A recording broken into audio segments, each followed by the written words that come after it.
querem um spoiler desse vídeo? Vai ter muito suor porque tá calor pra caralho aqui. E aí galera, bom, no vídeo de hoje a gente vai falar um pouco sobre a Natasha Campusch, que é vítima de um dos sequestros mais conhecidos do mundo, se não o mais conhecido. E ela escreveu esse livro aqui que se chama 3.096 Dias de Cativeiro, que foi o livro que eu usei como base pra esse vídeo. Tem um filme também que foi inspirado no livro, mas eu não usei muito o filme como base por causa de uma cena específica que depois eu falo no decorrer do vídeo. Antes de começar esse vídeo, por favor, eu já peço pra vocês deixem o seu joinha aqui embaixo, que vai me ajudar pra caramba, e o seu joinha é muito importante para o canal. E caso você não seja inscrito, por favor, se inscreva agora. Se você não gostar do vídeo, continue inscrito porque não vai te custar nada, para de ser ruim. Natasha Campusch é uma austríaca que nasceu em 88 e ela era a terceira filha da mãe dela, e eu acho que a gente pode dizer uma filha não esperada, porque como eu disse, a mãe dela já tinha duas filhas, ambas maiores de idade, e a Natasha veio meio que sem ela esperar quando ela estava com 38 anos de idade. Enfim, após muitas brigas, a mãe e o pai da Natasha resolveram se divorciar ali no início da década de 90, e a Natasha ficou meio que com guarda compartilhada entre mãe e o pai. Ela ficava durante a semana na casa da mãe e nos fins de semana na casa do pai. A relação da Natasha e da mãe dela nunca foi muito boa, mas assim, não tinha nada de muito diferente de qualquer relação de mãe e filha nos anos 90. Rolavam uns tapas aqui, outros ali, umas discussões, mas ainda envolvia nem que fosse o mínimo possível de afeto entre as duas, segundo a própria Natasha narra no livro. Em 1998, aos 10 anos de idade, a Natasha conquistou o direito de ir sozinha para a escola pela primeira vez. E um dia antes do primeiro dia de aula, ela teve uma briga muito feia com a mãe, então ela resolveu sair de casa sem se despedir. O que ela não sabia é que ela só teria a chance de falar com a mãe dela novamente 8 anos após esse dia. Isso porque no caminho da escola, ela avistou parado ao lado de uma caminhonete branca um homem chamado Wolfgang Picklopil, acho que é assim que se pronuncia. Ela narra no livro que ela ficou meio cismada quando ela viu e ela pensou duas vezes se ela passaria por ali, mas ela escolheu passar. E ela disse que foi muito rápido, que ela mal teve tempo de perceber, mas imediatamente ele a agarrou e jogou na parte de trás da caminhonete, entrou e fugiu com ela dali. Essa cena toda foi vista por uma garotinha de 8 anos e depois narrou para a polícia que viu a Natasha sendo colocada numa caminhonete. Porém, dias depois, quando a polícia resolveu fazer uma vistoria em todas as caminhonetes da cidade, elas avisaram, o que permitiu que o sequestrador limpasse a caminhonete antes. Mas vamos voltar mais um pouquinho. No momento em que ele sequestrou a Natasha e ela perguntava o que ele ia fazer com ela, ele alegava que ele estava levando ela para um grupo de pessoas. E a Natasha, ela era muito viciada em assistir documentários criminais e jornais, e ela sabia que naquele mesmo período em que ela foi sequestrada, várias crianças estavam sendo sequestradas e aparecendo mortas, e ela achou que ela seria a próxima. Mas o fato é que o Wolfgang não estava levando ela pra ninguém, ele simplesmente colocou essa ideia na cabeça dela, mas desde o princípio ele já estava planejando sequestrar ela e manter em cativeiro pra poder ter alguma companhia. Quer dizer, nunca foi revelado se esse foi o motivo, por causa de uma coisa que eu vou falar mais pra frente. É uma das opções que foi cogitada pela polícia. Enfim, após levar ela nesse lugar e depois mentir falando que os caras deram um bolo nele, ele levou ela pra dentro de casa e a prendeu em um cativeiro subterrâneo que tinha apenas 5 metros quadrados. Enfim, esse cativeiro, ele tinha uma porta que tinha cerca de 1 metro de largura de concreto, e a única ventilação que tinha nesse cativeiro era o ventilador que ligava o ar do lado de fora da casa para o subterrâneo. Uma das coisas que a Natasha narra no livro que me deixou meio tipo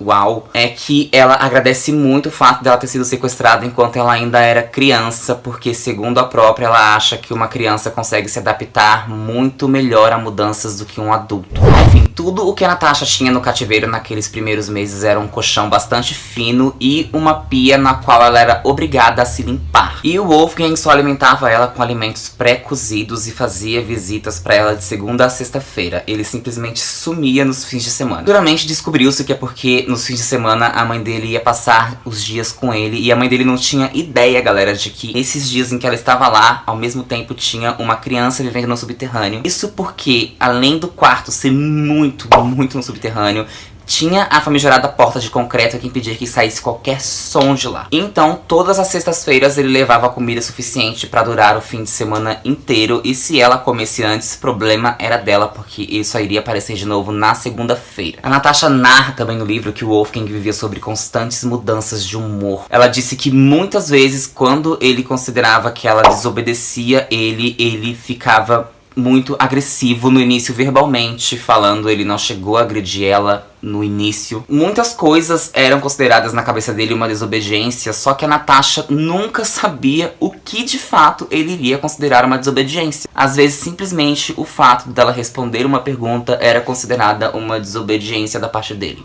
Enfim, vai entender. E depois de um tempo ele colocou no cativeiro uma TV e um videocassete. E ele trazia fitas que ele gravava durante o dia inteiro, programas de televisão, com exceção dos jornais, porque ele não queria que ela soubesse que haviam pessoas procurando por ela. Desde o início ele tentou deixar intrínseco na cabeça dela que ele salvou ela da própria família, que a família não queria saber dela e que ela estava viva porque ele queria, porque segundo ele poderia muito bem entregar ela para os sequestradores e os sequestradores acabarem com a vida dela. Ela também narra no livro que no início ela percebeu que o sequestrador queria que ela se sentisse confortável no cativeiro. Enfim, ele trazia muitas das coisas que ela pedia pra realmente fazer com que ela se sentisse confortável. Ele levou pra ela um calendário porque ela disse que ela não queria se perder nos dias que ela ficasse presa. Ela pediu um relógio despertador, um mini despertador, sabe? Acho que vou deixar uma foto aqui. Acho que vocês dos anos 90 vão saber do que eu estou falando. Porque ela alega que esse despertador fazia ela lembrar da casa da avó, que tinha um igual, e ela só conseguiria dormir se ela estivesse escutando aquele barulho. E ela também diz que ele pediu pra ela fazer uma lista de presentes no primeiro Natal e que ele realmente deu pra ela quase todos os presentes que ela pediu.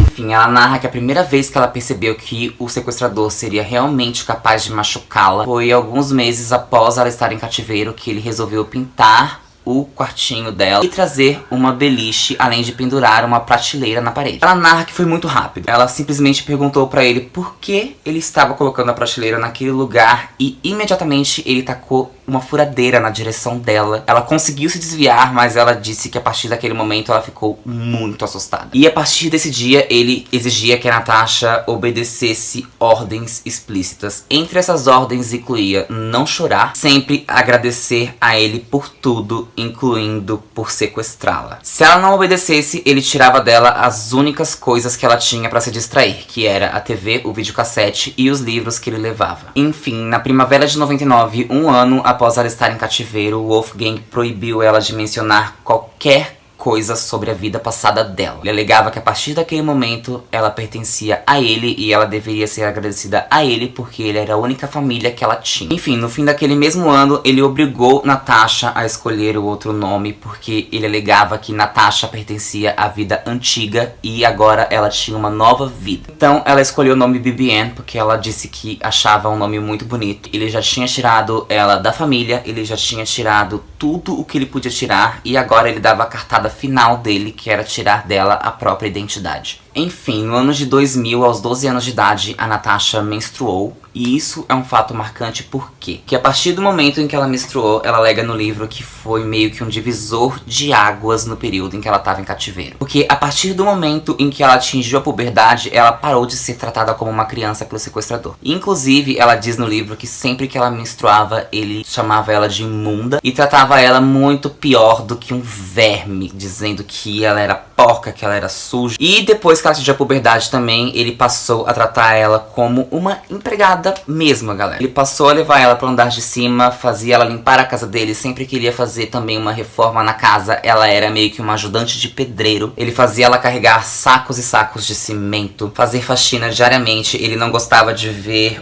um cabelo jogado em nenhum canto da casa, ele não gostava de ver uma marca de dedo em nenhum lugar. E inclusive o fato de ele não gostar de ver fios de cabelo pela casa fez com que ele frequentemente raspasse os cabelos dela. Ele obrigava ela a limpar a casa seminua porque ele achava que ela estando assim, ela não teria coragem de fugir. E isso realmente meio que funcionou, porque ela diz no livro que ela sentiria muita vergonha das pessoas verem ela do jeito que ela estava. Porque afinal ela já não estava se alimentando direito, ela estava muito magra e ela estava seminua e ela não teria coragem de sair dali. E também porque ela não sabia o que ela iria encontrar se ela saísse da casa do sequestrador, porque ela não sabia se ela poderia confiar em alguém daquela porta pra fora. Ele também passou a espancar ela regularmente, inclusive ela narra no livro que ele fez uma queimadura na mão dela, raspando em uma pedra, e que essa queimadura levou anos e anos pra cicatrizar, porque ele frequentemente renovava aquela queimadura, sempre raspando e não deixando cicatrizar. cabeça. Enfim, ela narra que ela só revidou os golpes a primeira vez quando ela tinha 15 anos e que ela nunca vai esquecer da cara de choque que ele fez, porque na cabeça dele ela sempre iria aceitar ser subjugada e sempre iria aceitar apanhar e levar várias surras e aguentar calada. E naquele momento ela alega que percebe que foi a primeira vez que ele percebeu que não iria ser assim. Mas às vezes ela tinha que ceder e obedecer. Ele batia muito, muito, muito nela, a ponto dela ter que se rastejar pro quarto às vezes. Já chegou a enfiar um canivete no joelho dela, enfim, o cara era psicopatão. Ela obedecia ele às vezes abaixando a cabeça, calada, como se não tivesse problema nenhum naquilo. Inclusive, algumas pessoas começaram a dizer que ela sofria de síndrome de Estocolmo porque ela obedecia muito o sequestrador, e ela diz no livro claramente que ela não quer que digam isso sobre ela. Que ela diz que tem uma grande diferença em você ter síndrome de Estocolmo, em você afeiçoar a pessoa que está ali te mantendo em cativeiro, e você fazer e obedecer e tratar a pessoa bem por amor à sua vida. Porque ela alega que tudo o que ela fazia é porque ela tinha muito medo do que ele pudesse fazer com ela. Então não era síndrome de Estocolmo, era simplesmente uma estratégia de sobrevivência. E é isso, galera, não podemos alegar que a pessoa sofre de alguma coisa simplesmente pra gente se sentir melhor por não entender o porquê a pessoa estava fazendo aquilo. Só uma pessoa que passou pelo que ela passou vai entender. Então, se você não passou 8 anos em cativeiro, cala sua boca e não julga, porque você nunca vai saber o que ela passou e você não tem como se colocar na pele dela. Enfim, diferente do famigerado filme que foi inspirado no livro escrito pela Natasha Campusch, ela alega no livro que ela nunca foi abusada sexualmente pelo Wolfgang. Ela diz que sim, que ele algemava ela e fazia ela passar a noite ao lado dele, mas que não tinha nada a ver com sexo, não tinha nada a ver com atração sexual, tinha mais a ver com controle. Ele queria provar que ele era dono dela e que ela teria que fazer o que ele quisesse, mas ele nunca chegou a abusar dela. E no filme tem uma cena que deixa isso bem explícito, e isso me incomodou um pouco no filme, mas enfim, é isto. Uma coisa que a Natasha fala no livro e que eu sempre vivo falando muito aqui e que eu vou repetir é que nós temos que parar com essa ideia de ficar pintando assassinos em série, sequestradores como um grande bicho papão. Não, essas pessoas são seres humanos. Nós temos que ensinar desde cedo as crianças a temerem sim os seres humanos e não uma imagem fictícia de um monstro que vai vir sequestrá-la, não. Tanto que ela falou que em 1 milhão de anos ela iria imaginar que cruzar com aquele homem na rua iria fazer com que ela perdesse 8 anos da vida dela. E é o que eu sempre falo aqui, a gente não pode desumanizar essas pessoas, a gente tem que ter ciência de que pessoas que cometem atrocidades são nada mais do que isso, pessoas. Tem algum desvio de comportamento, mas ainda assim são pessoas. Enfim, aos 15 anos ela tentou suicídio pela primeira vez, porque ela disse que já não aguentava mais. E ela tinha noção nessa idade já de que o medo que o sequestrador pôs nela estava tão intrínseco na cabeça dela que ele poderia deixar a porta aberta, que ela não teria coragem de fugir. Enfim, a Natasha mantinha no cativeiro um diário em que ela anotava os golpes que ela recebia do Wolfgang. Eu vou ler um trecho agora do que ela escreveu no diário, e eu te peço que, se você for sensível a temas pesados como agressão física, pule o vídeo para esta minutagem que eu vou deixar aqui. 21 de agosto de 2005. Queixas matinais, xingamentos sem motivo, depois socos e surra, pontapés e empurrões, 6 tapas no rosto, um soco na cabeça, xingamentos e tapas no rosto, um soco na cabeça de novo, xingamentos e tapas, café da manhã sem cereal, depois escuridão lá embaixo, sem discussão, frases tolas pra me manipular e arranhou minha gengiva com o dedo. Apertou meu queixo e me estrangulou. 22 de agosto de 2005. Socos na cabeça. 23 de agosto de 2005. Pelo menos 60 tapas no rosto, de 10 a 15 socos na cabeça, me deixaram com náusea. 4 tapas com palma da mão aberta na cabeça, um soco com toda a força na orelha direita e na mandíbula, minha orelha ficou preta, estrangulamento, soco no queixo, mais ou menos 70 golpes com o joelho no cóccix e no bumbum, socos no cóccix e na coluna, na costela e entre os seios, golpes com uma vassoura no cotovelo esquerdo e em braço, um hematoma preto amarronzado, 4 socos no olho que me fizeram ver luzes azuis e muito mais. E por aí vai, gente. Eu parei no dia 23 de agosto, mas isso segue até o dia 26 e... ai, eu não vou falar mais.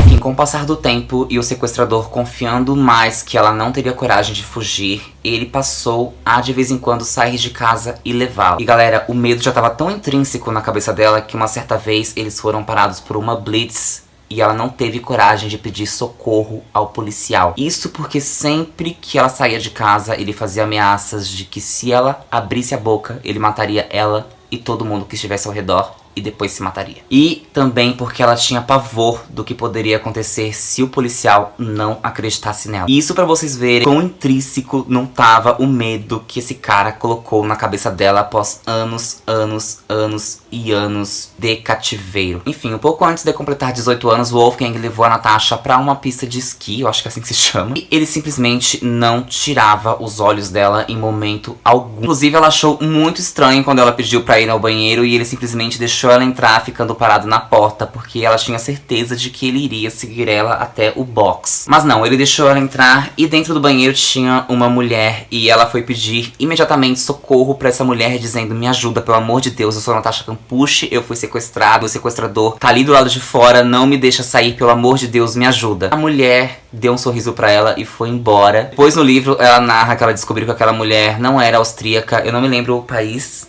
de onde essa mulher era, mas ela não entendeu praticamente nada do que a Natasha falou e por isso ela sorriu e foi embora. Mas a Natasha disse que no momento ela sentiu que aquele simplesmente era o fim. Acabou. Ela ia morrer em cativeiro.